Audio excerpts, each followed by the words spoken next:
ಎಲ್ಲರಿಗೂ ನಮಸ್ಕಾರ. ನಾನು ನಿಮ್ಮ ಸಾಗರ್ ಹೊಸಮನಿ. ನಿಮಗೆಲ್ಲರಿಗೂ ಕೂಡ ನಮ್ಮ ಚಾನೆಲ್ನ ಮತ್ತೊಂದು ವಿಡಿಯೋಗೆ ಸ್ವಾಗತ.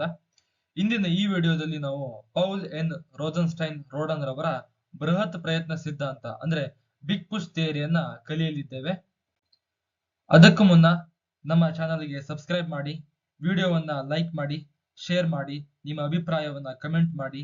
ನೀವು ಸಬ್ಸ್ಕ್ರೈಬ್ ಮಾಡೋದ್ರಿಂದ ನಮಗೆ ಮತ್ತಷ್ಟು ಪ್ರೋತ್ಸಾಹ ಸಿಗುತ್ತೆ. ಈ ಬೃಹತ್ ಪ್ರಯತ್ನ ಸಿದ್ಧಾಂತವನ್ನ ಈಗಾಗಲೇ ಹಲವಾರು ಪ್ರಶ್ನೆ ಪತ್ರಿಕೆಗಳಲ್ಲಿ ಕೇಳಲಾಗಿದೆ. 2025ರ ಕೆಒಡಿ ಪೇಪರ್ ನಲ್ಲಿ 5 ಮಾರ್ಕ್ಸ್ಗೆ ಕೇಳಿದ್ದಾರೆ, ಹಾಗೂ 2024ರ ರಾಯಚೂರು ಯೂನಿವರ್ಸಿಟಿ ಪೇಪರ್ ನಲ್ಲಿ 10 ಮಾರ್ಕ್ಸ್ಗೆ ಕೇಳಿದ್ದಾರೆ. ಅಂದ್ರೆ ಇದು ತುಂಬಾ ಇಂಪಾರ್ಟೆಂಟ್ ಆಗಿರುವಂತ ಒಂದು ಟಾಪಿಕ್. ಈಗ ಬೃಹತ್ ಪ್ರಯತ್ನ ಸಿದ್ಧಾಂತವನ್ನ ಕಲಿತಾ ಹೋಗೋಣ. ಆವಾಗ್ಲೇ ಹೇಳಿದಾಗೆ ಈ ಒಂದು ಸಿದ್ಧಾಂತವನ್ನ ಮಂಡನೆ ಮಾಡಿದವರು ಅಥವಾ ಪ್ರತಿಪಾದನೆ ಮಾಡಿದವರು ಪೌಲ್ ಎನ್ ರೋಜನ್ಸ್ಟೈನ್ ರೋಡನ್ ರವರು. ಅವರು ಏನ್ ಹೇಳ್ತಾರಪ್ಪ ಅಂತಂದ್ರೆ, ಅನಭಿವೃದ್ಧ ದೇಶಗಳು ಅಂದ್ರೆ ಹಿಂದುಳಿದಿರುವಂತ ದೇಶಗಳ ಪಾಲಿಗೆ ಒಂದು ಬೃಹತ್ ಪ್ರಯತ್ನ ಅಗತ್ಯವಾಗಿದೆ. ಯಾಕೆ ಅಂತಂದ್ರೆ, ಈ ಬೃಹತ್ ಪ್ರಯತ್ನ ಅಂದ್ರೆ ಸಿಂಪಲ್ ಆಗಿ ಹೇಳ್ಬೇಕಂತಂದ್ರೆ ದೊಡ್ಡ ಮೊತ್ತದ ಹೂಡಿಕೆಯನ್ನ ಆ ಒಂದು ದೇಶಗಳ ಮೇಲೆ ಮಾಡೋದು. ಯಾಕೆ ಅಂತಂದ್ರೆ ಅವ್ರು ಏನಕ್ಕೆ ಹೇಳ್ತಾರೆ ಅಂತಂದ್ರೆ, ಆ ರೀತಿ ಅನಭಿವೃದ್ಧ ದೇಶಗಳು ಈಗ ತುಂಬಾ ಕೆಳಮಟ್ಟದಲ್ಲಿದ್ದಾವೆ. ಆ ಒಂದು ಕೆಳಮಟ್ಟದಲ್ಲಿ ಸಾಮಾಜಿಕ ವ್ಯವಸ್ಥೆ ಕೂಡ ಅಷ್ಟೇ ಕೆಟ್ಟದಾಗಿದೆ. ಆ ಒಂದು ಸಂಪೂರ್ಣ ಸಾಮಾಜಿಕ ವ್ಯವಸ್ಥೆಯನ್ನೇ ಬದಲಾವಣೆ ಮಾಡಿ ಒಂದು ಬೃಹತ್ ಮೊತ್ತದ ಪ್ರಯತ್ನ ಮಾಡಿದಾಗ ನಾವು ಆ ಒಂದು ದೇಶವನ್ನ ಸಂಪೂರ್ಣವಾಗಿ ಬದಲಾವಣೆ ಮಾಡಬಹುದು. ಆ ಒಂದು ದೇಶವನ್ನ ಆರ್ಥಿಕವಾಗಿ ಅಭಿವೃದ್ಧಿ ಹೊಂದಿರುವಂತಹ ದೇಶವನ್ನಾಗಿ ಮಾಡಬಹುದು ಅಂತ ಪೌಲ್ ಎನ್ ರೋಜನ್ಸ್ಟೈನ್ ರೋಡನ್ ರವರು ಹೇಳ್ತಾ ಹೋಗ್ತಾರೆ. ಈ ಒಂದು ಪೌಲ್ ಎನ್ ರೋಜನ್ಸ್ಟೈನ್ ರೋಡನ್ ರವರ ಬೃಹತ್ ಪ್ರಯತ್ನ ಸಿದ್ಧಾಂತ 4 ರೀತಿಗಳ ಅವಿಭಾಜ್ಯತೆಗಳನ್ನು ಮತ್ತು ಬಾಹ್ಯ ಮಿತವ್ಯಯಗಳನ್ನು ಆಧರಿಸಿದೆ. ಅಂದ್ರೆ ಈ 4 ಅವಿಭಾಜ್ಯತೆಗಳನ್ನ ಆಧರಿಸಿ ಈ ಒಂದು ಸಿದ್ಧಾಂತವನ್ನ ಮಂಡನೆ ಮಾಡಲಾಗಿದೆ. ಅವಿಭಾಜ್ಯತೆ ಅಂದ್ರೆ ಏನಪ್ಪಾ ಅಂತಂದ್ರೆ ಅದರಿಂದ ಬೇರ್ಪಡಿಸಲಾಗದ್ದು ಅಂತ ಅದರ ಅರ್ಥ. ಫಾರ್ ಎಕ್ಸಾಂಪಲ್, ಈಗ ನಾವು ಒಂದು ಮಿಷಿನ್ ನ ತಗೊಂತೀವಿ. ಆ ಒಂದು ಮಿಷಿನ್ ನ ಅರ್ಧ ತಗೊಂಡ್ರೆ ಅದರಿಂದ ನಾವು ಉತ್ಪಾದನೆ ಮಾಡೋದಕ್ಕೆ ಆಗೋದಿಲ್ಲ. ಆ ಮಿಷಿನ್ ನ ಸಂಪೂರ್ಣವಾಗಿ ಖರೀದಿ ಮಾಡಿದ್ರೆ ಮಾತ್ರ ನಾವು ಉತ್ಪಾದನೆ ಮಾಡಬಹುದು. ಅದೇ ರೀತಿ ರೋಜನ್ಸ್ಟೈನ್ ರೋಡನ್ ರವರು ಏನ್ ಹೇಳ್ತಾರೆ ಅಂತಂದ್ರೆ, ಈ ಒಂದು 4 ಅವಿಭಾಜ್ಯತೆಗಳನ್ನ ಭೇದಿಸಿ ಹೊರಗೆ ಬಂದ್ರೆ ಮಾತ್ರ ಆ ಒಂದು ದೇಶ ಅಭಿವೃದ್ಧಿ ಸಾಧನೆ ಮಾಡೋದಕ್ಕೆ ಸಾಧ್ಯ ಆಗುತ್ತೆ ಅಂತ ಅವ್ರು ಹೇಳ್ತಾ ಹೋಗ್ತಾರೆ.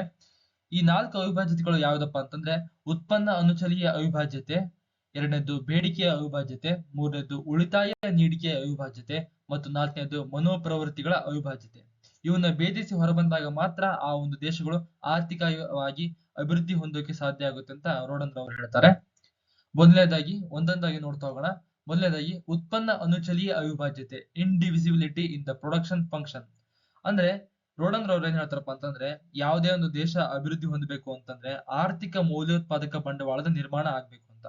ಆರ್ಥಿಕ ಮೌಲ್ಯೋತ್ಪಾದಕದ ಬಂಡವಾಳ ಅಂತಂದ್ರೆ ಸಿಂಪಲ್ ಆಗಿ ಹೇಳ್ಬೇಕಂತಂದ್ರೆ, ಆ ಒಂದು ವಸ್ತು ಅಥವಾ ಆ ಒಂದು ಉತ್ಪಾದನೆಯಿಂದ ಇನ್ನಷ್ಟು ಉತ್ಪಾದನೆಗಳು ಹೆಚ್ಚಳವಾಗುವಂತೆ ಇರಬೇಕು.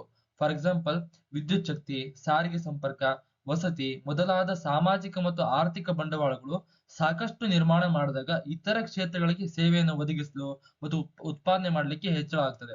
ಫಾರ್ ಎಕ್ಸಾಂಪಲ್, ಈಗ ನಮ್ಮ ದೇಶದಲ್ಲಿ ನಾವು ಅಭಿವೃದ್ಧಿ ಹೊಂದಬೇಕು ಅಂತಂದ್ರೆ ವಿದ್ಯುತ್ ಶಕ್ತಿಯನ್ನು ಸರಿಯಾಗಿ ಮಾಡ್ಬೇಕು. ವಿದ್ಯುತ್ ಶಕ್ತಿಯನ್ನು ಸರಿಯಾಗಿ ಕೊಟ್ಟಿವೆ ಅಂತಂದ್ರೆ ಈ ಕಾರ್ಖಾನೆಗಳು ಮತ್ತೆ ಪ್ರೊಡಕ್ಷನ್ ಮಾಡುವಂತ ಹೌಸ್ಗಳು ಇವಕ್ಕೆಲ್ಲವೂ ಸರಿಯಾಗಿ ಕರೆಂಟ್ ಸಪ್ಲೈ ಆದಾಗ ಅವು ಇನ್ನಷ್ಟು ಸಮರ್ಪಕವಾಗಿ ಉತ್ಪಾದನೆಯನ್ನು ಮಾಡ್ತವೆ.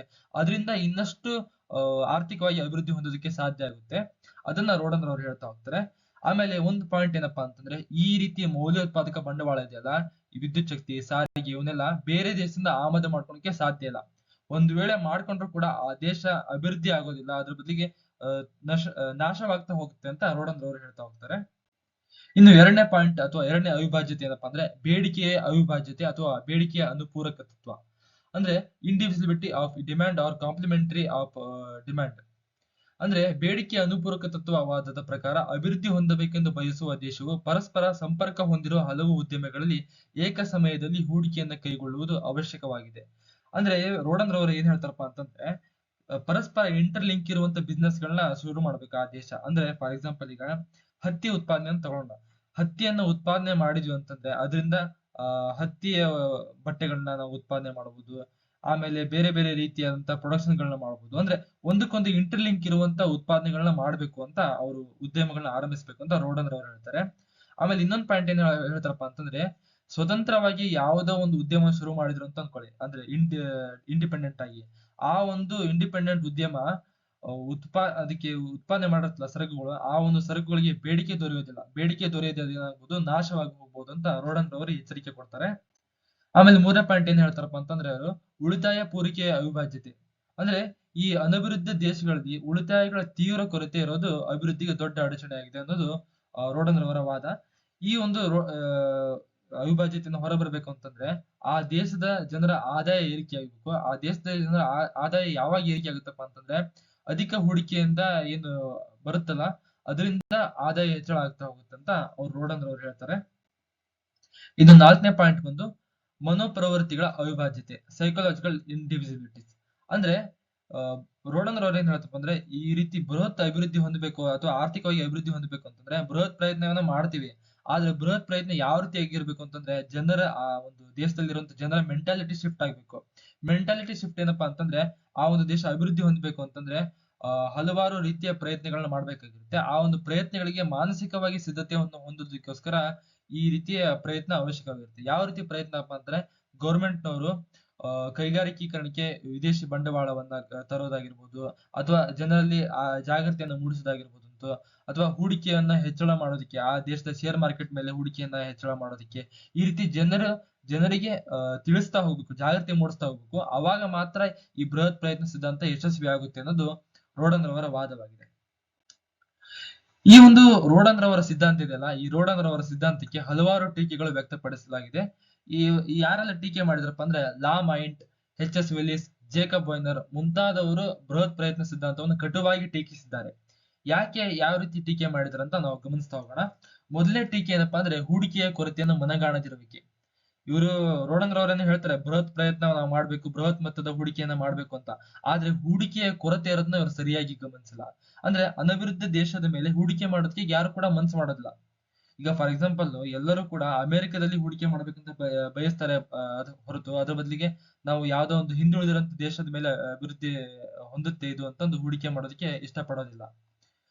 ಇನ್ನು ಎರಡನೇ ಪಾಯಿಂಟ್ ಏನಪ್ಪಾ ಅಂದ್ರೆ ಹಣದುಬ್ಬರದ ಅಪಾಯ, ಡೇಂಜರ್ ಆಫ್ ಇನ್ಫ್ಲೇಷನ್. ಅಂದ್ರೆ ಇವ್ರು ಹೇಳ್ತಾರೆ ಬೃಹತ್ ಮೊತ್ತದ ಹೂಡಿಕೆಯನ್ನ ಮಾಡ್ಬೇಕು ಅಂತ. ಆ ಬೃಹತ್ ಮೊತ್ತದ ಹೂಡಿಕೆಯನ್ನ ಮಾಡಿದಾಗ ಏನಾಗುತ್ತಪ್ಪ ಅಂತಂದ್ರೆ ಆ ಒಂದು ದೇಶದಲ್ಲಿ ಹಣದುಬ್ಬರ ಹೆಚ್ಚಳ ಆಗುವ ಚಾನ್ಸಸ್ ಇರುತ್ತೆ. ಹಣದುಬ್ಬರದ ಹೆಚ್ಚಳ ಆದಾಗ ಆ ಒಂದು ತೀವ್ರ ಬೆಲೆ ಏರಿಕೆಯನ್ನ ತಾಳಿಕೊಳ್ಳೋದು ಆಗದೆ ಆ ದೇಶ ನಾಶವಾಗುವಂತ ಚಾನ್ಸಸ್ ಇರ್ತದೆ ಅಂತ ಟೀಕೆ ಮಾಡ್ತಾ ಹೋಗ್ತಾರೆ. ಇನ್ನು ಮೂರನೇ ಟೀಕೆ ಏನಪ್ಪಾ ಅಂತಂದ್ರೆ ಕೃಷಿ ಮತ್ತು ಪ್ರಾಥಮಿಕ ಕೈಗಾರಿಕೆಯ ನಿರ್ಲಕ್ಷ್ಯ.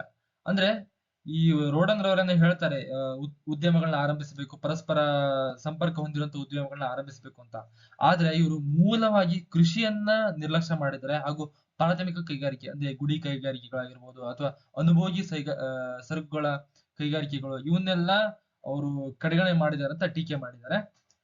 ಇನ್ನು ನಾಲ್ಕನೇ ಟೀಕೆ ಬಂದು ಅಭಿವೃದ್ಧಿ ಯೋಜನೆಗಳ ಸಂಯೋಜನೆ ಕಷ್ಟಕರ. ಅಂದ್ರೆ ಇವ್ರು ಹೇಳ್ತಾರಲ್ಲ ಪರಸ್ಪರ ಸಂಪರ್ಕ ಹೊಂದಿರುವಂತ ಅಭಿವೃದ್ಧಿ ಯೋಜನೆಗಳನ್ನ ಮಾಡ್ಬೇಕು ಅಂತಂದು, ಆ ರೀತಿಯಾಗಿರುವಂತ ಅಭಿವೃದ್ಧಿ ಯೋಜನೆಗಳನ್ನ ಮಾಡೋದು ತುಂಬಾ ಕಷ್ಟಕರವಾಗಿರೋ ಸನ್ನಿವೇಶವಾಗಿರುತ್ತೆ ಅಂತ ಟೀಕಾಕಾರರು ಟೀಕೆ ಮಾಡ್ತಾ ಹೋಗ್ತಾರೆ. ಇನ್ನು ಐದನೇ ಟೀಕೆ ಬಂದು ಚಿಕ್ಕ ಪ್ರಯತ್ನಗಳೇ ಸೂಕ್ತ. ಇವ್ರು ಏನ್ ಹೇಳ್ತಾರಪ್ಪ ಅಂತಂದ್ರೆ ಟೀಕಾಕಾರರು ದೊಡ್ಡ ಮೊತ್ತದ ಪ್ರಯತ್ನ ಅಥವಾ ದೊಡ್ಡ ಪ್ರಮಾಣದ ಪ್ರಯತ್ನ ಮಾಡೋ ಬದಲಿಗೆ ಸಣ್ಣ ಸಣ್ಣ ಪ್ರಯತ್ನಗಳನ್ನ ಮಾಡೋಣ, ಸಣ್ಣ ಸಣ್ಣ ಪ್ರಯತ್ನಗಳನ್ನ ಮಾಡಿ ಬದಲಾವಣೆ ಆಗ್ತಾ ಹೋದ ಅಂತಂದ್ರೆ ಆ ದೇಶ ನಿಧಾನಗತಿಯಾಗಿ ಅಭಿವೃದ್ಧಿ ಹೊಂದುತ್ತೆ. ಸಡನ್ ಡೆವಲಪ್ಮೆಂಟ್ ಗಿಂತ ನಿಧಾನಗತಿಯ ಬೆಳವಣಿಗೆ ತುಂಬಾ ಸೂಕ್ತವಾದುದು ಅಂತ ಅರ್ಥಶಾಸ್ತ್ರಜ್ಞರು ಟೀಕೆ ಮಾಡ್ತಾ ಹೋಗ್ತಾರೆ. ಇನ್ನು ಆರನೇ ಟೀಕೆ ಬಂದು ಉತ್ಪಾದನೆ ಹೆಚ್ಚಳ ಕಷ್ಟ ಸಾಧ್ಯವಾದುದು. ಅಂದ್ರೆ ಏನ್ ಹೇಳ್ತಾರಪ್ಪ ಅಂತಂದ್ರೆ ಟೀಕಾಕಾರರು ಈ ಬೃಹತ್ ಪ್ರಯತ್ನದಿಂದ ಉದ್ಭವಿಸುತ್ತಲ್ಲ ಬಾಹ್ಯ ಮಿತವ್ಯಯಗಳು ಆ ವೆಚ್ಚವನ್ನು ಕಡಿಮೆ ಮಾಡ್ತವೆ, ಆದ್ರೆ ಉತ್ಪಾದನೆಯನ್ನು ಹೆಚ್ಚಳ ಮಾಡಕ್ ಆಗೋದಿಲ್ಲ ಅಂತ ಜೇಕಬ್ ವೈನರ್ ಹೇಳ್ತಾರೆ. ಅಂದ್ರೆ ಅಭಿವೃದ್ಧಿ ಸಾಧನೆಗೆ ವೆಚ್ಚ ಕುಸಿದಂತೆ ಉತ್ಪನ್ನದ ಹೆಚ್ಚಳವೂ ಅಗತ್ಯ. ಆದ್ದರಿಂದ ಬೃಹತ್ ಪ್ರಯತ್ನ ಸಿದ್ಧಾಂತವು ಪಾರ್ಶ್ವ ವಿವರಣೆ ಆಗಿದೆ, ಅಂದ್ರೆ ಪಾರ್ಷಿಯಲ್ ಎಕ್ಸ್ಪ್ಲನೇಷನ್ ಆಗಿದೆ ಅಂತ ಹೇಳ್ತಾ ಹೋಗ್ತಾರೆ. ಇನ್ನು ಏಳನೇ ಟೀಕೆ ಬಂದು ಸಂಕುಚಿತ ವ್ಯಾಪ್ತಿಯ ಸಿದ್ಧಾಂತ. ಇವರು ಟೀಕಾಕಾರರು ಏನ್ ಟೀಕೆ ಮಾಡ್ತಾರ ಅಂತಂದ್ರೆ ಆರ್ಥಿಕ ಅಭಿವೃದ್ಧಿ ಸಾಧನೆಗೆ ತಂತ್ರಜ್ಞಾನದ ಬೆಳವಣಿಗೆ ಅವಶ್ಯಕತೆ ಇದೆ, ಒಳ್ಳೆ ಆಡಳಿತದ ಅವಶ್ಯಕತೆ ಇದೆ, ಮಾನವ ಬಂಡವಾಳ ಅವಶ್ಯಕತೆ ಇದೆ, ಇವೆಲ್ಲ ಅವಶ್ಯಕತೆ ಇದೆ. ಆದ್ರೆ ಇವನ್ನೆಲ್ಲ ಮರೆತು ಬೃಹತ್ ಪ್ರಯತ್ನ ಸಿದ್ಧಾಂತದಲ್ಲಿ ಕೇವಲ ಬೃಹತ್ ಪ್ರಯತ್ನವನ್ನು ಮಾಡಬೇಕು ಅಂತಂದು ಒತ್ತಿ ಹೇಳಿದ್ದಾರೆ ಅಂತಂದು ಟೀಕಾಕಾರರು ಇದು ಕೇವಲ ಒಂದು ಸಂಕುಚಿತ ವ್ಯಾಪ್ತಿ ಸಿದ್ಧಾಂತ ಎಂದು ಟೀಕೆ ಮಾಡ್ತಾ ಹೋಗಿದ್ದಾರೆ. ಇಲ್ಲಿಯವರೆಗೆ ವಿಡಿಯೋವನ್ನ ವೀಕ್ಷಣೆ ಮಾಡೋದಕ್ಕೆ ಧನ್ಯವಾದಗಳು. ಮರೆಯದೆ ಚಾನಲ್ಗೆ ಸಬ್ಸ್ಕ್ರೈಬ್ ಮಾಡಿ ಹಾಗೂ ಲೈಕ್ ಮಾಡಿ ಪ್ರೋತ್ಸಾಹ ನೀಡಿ. ಮುಂದಿನ ದಿನಗಳಲ್ಲಿ ಇನ್ನಷ್ಟು ಆರ್ಥಿಕ ಸಿದ್ಧಾಂತಗಳನ್ನ ವಿವರಣೆ ಮಾಡುವಂತ ಪ್ರಯತ್ನವನ್ನ ಮಾಡ್ತೀವಿ. ಧನ್ಯವಾದಗಳು.